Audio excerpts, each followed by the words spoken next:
আমাদের বিরুদ্ধে মিথ্যা প্রপাগান্ডা চালানো হচ্ছে। গতকালকে আমি আপনাদেরকে বলেছিলাম তারেক রহমান আসবেন শহীদ ওসমান হাদির কবর জিয়ারত করবার জন্য। আপনারা 12টার আগ পর্যন্ত কেউ এইখানে থাকবেন না। আপনারা সবাই কি আজিজ সুপার মার্কেটের সামনে দাঁড়িয়েছিলেন না? তারেক রহমানকে যদি কবর জিয়ারতের জন্য আমরা পুরো শাহবাগ খালি করে দেই, তাহলে আমাদের ভাই বোনদের যে ভর্তি পরীক্ষা সেটা আমরা আটকাবো কেন জানতে চাই। পরীক্ষা ছিল 3টায়। আমাদের পুরো টিম ঢাকা বিশ্ববিদ্যালয়ে ঢোকার যতগুলো রাস্তা ছিল তারা সব ওপেন করে দিয়েছে। কোন রাস্তা আমরা ঢাকা বিশ্ববিদ্যালয়ে ঢোকার আটকাই নাই। এরপরেও যারা আমাদেরকে এর জন্য দায়ী করতে চান, আমরা মনে করি তো হাদি ইস্যু থেকে আপনারা ঘটনা অন্যদিকে প্রবাহিত করার চেষ্টা করছেন। আপনারা কোনোভাবেই চাচ্ছেন না হাদি হত্যার বিচার হোক। নয়তো একটা ন্যায্য দাবি নিয়ে এখানে উপস্থিত হয়েছে মানুষ, তারা রাস্তা ছেড়ে দিচ্ছে, একটা অ্যাম্বুলেন্সও আটকা পড়তেছে না।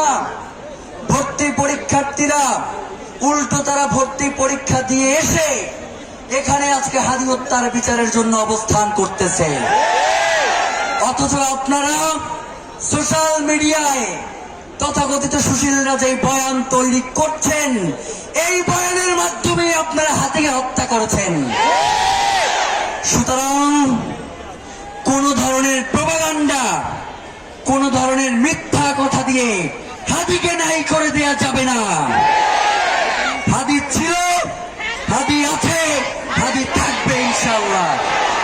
প্রিয় ভাইয়েরা, এই যে এতগুলো মানুষ মাইকে যা বলতেছি, যা অনুরোধ করতেছি তাই শুনতেছে, এর থেকে শান্তিপূর্ণ প্রোগ্রাম বাংলাদেশে আরেকটা দেখান। নেতার পাশে দাঁড়ানোর জন্য মঞ্চ ভাঙ্গা পড়ে, নেতার পাশে দাঁড়ানোর জন্য জানাজা এবং দাফনে পরবর্তী কবর জিয়ারতেও ধাক্কা ধাক্কির কারণে নেতা পিছনে পড়ে যায়। অথচ এইখানে এতগুলো মানুষ যারা শুধু এই মাইকে যেই কথা হচ্ছে সেই কথা তারা পালন করতেছে, আর আপনারা তাদেরকে মব স্টার বলেন, থাপড়াইয়া ফালাই দেব। প্রিয় ভাইয়েরা, এই শান্তিপূর্ণ প্রোগ্রাম ইনকিলাব মঞ্চ, ওসমান হাদির ইনকিলাব মঞ্চ এই প্রোগ্রামের আয়োজন করেছে। এইখানে কোন বিশৃঙ্খল জনতা নাই। এইখানে বাংলাদেশের স্বাধীনতাকামী শান্তিপ্রিয় জনতা অবস্থান নিয়েছে। সুতরাং তাদেরকে যদি আপনারা পরিচিত করেন, প্রলোভন দেখান, তবুও আমরা বলে দেই আপনারা কোন বিশৃঙ্খলা তৈরি করতে পারবেন না।